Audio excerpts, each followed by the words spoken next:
ഈ ആശാ വർക്കർമാരുടെ സമരം 38-ാം ദിവസത്തിലേക്ക് കടക്കുകയാണ്. അവർ നിരാഹാര സമരവും പ്രഖ്യാപിച്ചിട്ടുണ്ട്.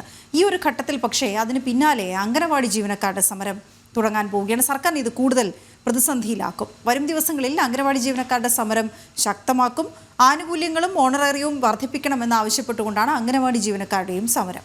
ശ്രീനന്ദ ചേരുന്ന വിവരങ്ങളുമായി. ശ്രീനന്ദ, ഇവരൊക്കെ ഈ സമരത്തിലേക്ക് പോകുന്നതിന് മുൻപുള്ള ചർച്ചകളൊന്നും നടക്കുന്നില്ല എന്നാണ് മനസ്സിലാക്കാൻ കഴിയുന്നത്. കാരണം അവർ തുടങ്ങുന്നത് തന്നെ ശക്തമായ സമരത്തിലേക്കാണ്. അപ്പോൾ എത്രയോ വട്ടം അവരുടെ ആവശ്യങ്ങൾ അവർ പറഞ്ഞിട്ടുണ്ടാവണം, ചർച്ചകൾ നടത്തിയിട്ടുണ്ടാകണം, പക്ഷേ അല്ലെങ്കിൽ ചർച്ചകൾക്ക് സന്നദ്ധരായി സമീപിച്ചിട്ടുണ്ടാകണം. പക്ഷേ ഇതൊന്നും തന്നെ ഫലവത്തായില്ല എന്നുള്ളതാണ് കടുത്ത സമരത്തിലേക്ക് പോകുന്നതെന്ന് നമുക്ക് മനസ്സിലാക്കാൻ കഴിയുന്നത്. ശ്രീനന്ദ, എന്ത് പറയുന്നു അവർ?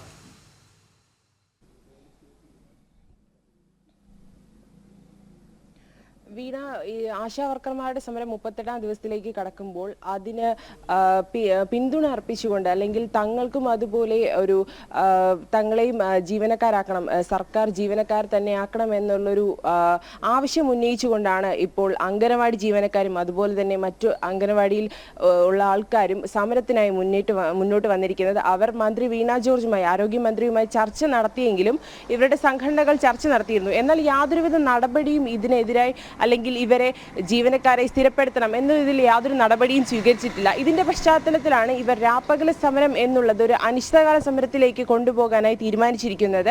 ഇവർ ഇന്നലെ പറഞ്ഞത് വെച്ച് നോക്കുമ്പോൾ ഇന്നലെ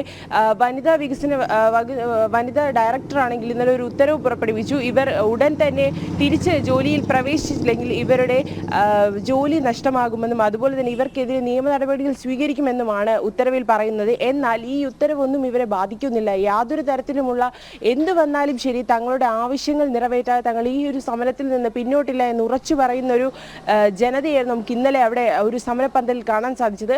ഓണറേറിയം വർദ്ധിപ്പിക്കുക, അതുപോലെ തന്നെ ഇവരുടെ പിരിഞ്ഞു പോകുമ്പോൾ 5 ലക്ഷം രൂപയായി ഇവരുടെ അരിശന്തുകയാക്കുക, ഇങ്ങനെയുള്ള നിരവധി ആവശ്യങ്ങൾ ഉന്നയിച്ചാണ്, ദിനം തോറുമുള്ള നിരവധി ആവശ്യങ്ങൾ ഉന്നയിച്ചാണ് ഇവർ ഇന്നലെ കഴിഞ്ഞ ദിവസം സമരം തുടങ്ങിയത്. ഈ സമരത്തിൽ നിന്ന് എന്ത് വന്നാലും പിന്നോട്ടില്ല. ആശാ വർക്കർമാരെ പോലെ തങ്ങളും ഒരു ജീവനക്കാരാണ്, തങ്ങൾക്കും അതിൻ്റെതായ ആവശ്യങ്ങളുണ്ട്. ആ ആവശ്യങ്ങളെല്ലാം സാധിച്ചു തരേണ്ടത് സർക്കാരാണ്. ഈ സർക്കാർ എന്തുകൊണ്ടാണ് ഇങ്ങനെ ഇത്രയും വർഷമായിട്ടും തങ്ങളുടെ ആവശ്യങ്ങൾ കണ്ടില്ല എന്ന് നടിക്കുന്ന 21,000 രൂപ എന്ന ഒരു നിശ്ചിത ശമ്പളം എന്തുകൊണ്ടാണ് തങ്ങൾക്ക് തരാതിരിക്കുന്നത് എന്നുള്ള ഒരു കാര്യം മാത്രമാണ് ആശാ വർക്കർമാരെ പോലെ തന്നെ അംഗനവാടി ജീവനക്കാരും ഇപ്പോൾ ആവശ്യപ്പെടുന്നത്.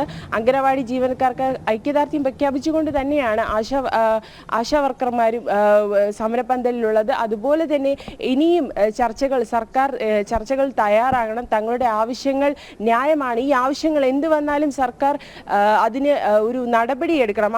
ആ ഒരു തങ്ങളുടെ ആവശ്യങ്ങൾ ഉന്നയിച്ചുകൊണ്ട് ഇവർ ഇന്നലെ കഴിഞ്ഞ ദിവസം ആരംഭിച്ച സമരം എന്ത് വന്നാലും ഇതിൽ നിന്നും പിന്നോട്ടില്ല. ഈ ഒരു ആവശ്യങ്ങൾ ഉന്നയിച്ചാൽ മാത്രമാണ്, ഈ ഒരു ആവശ്യങ്ങൾ നിറവേറ്റി തന്നാൽ മാത്രമാണ് ഈ സമരത്തിൽ നിന്ന് പിരിഞ്ഞു പോകാൻ സാധിക്കൂ. ഇനിയും നിരവധി അംഗനവാടി ഉദ്യോഗസ്ഥരും അതുപോലെ തന്നെ മറ്റുള്ളവരും ഈ ഒരു സമരത്തിലേക്ക് ഇറങ്ങി വരും, സെക്രട്ടേറിയറ്റ് മുന്നിൽ സർക്കാരിനെതിരെ സമരം ചെയ്യാൻ ഇറങ്ങി വരും എന്ന് ഊന്നി പറഞ്ഞുകൊണ്ടാണ് ഇന്നലെ അംഗനവാടി വർക്കർമാർ സമരത്തിൽ നിന്ന് നമ്മളോട് വ്യക്തമാക്കിയിരിക്കുന്നത്. വീണ, അപ്പോൾ സമരം ശക്തമാവുകയാണ്. ആശാ വർക്കർമാർ മാത്രമല്ല, ഇനി അംഗനവാടി ജീവനക്കാരും കൂടെ വരുമ്പോൾ സമരം കൂടുതൽ ശക്തമാകും. ഇതിനെയൊക്കെ സർക്കാർ എങ്ങനെ പ്രതിരോധിക്കും, എത്ര കാലം ഇവരെ കണ്ടില്ല എന്ന് നടിക്കും എന്നുള്ളത് വളരെ പ്രധാനപ്പെട്ട കാര്യം തന്നെയാണ്.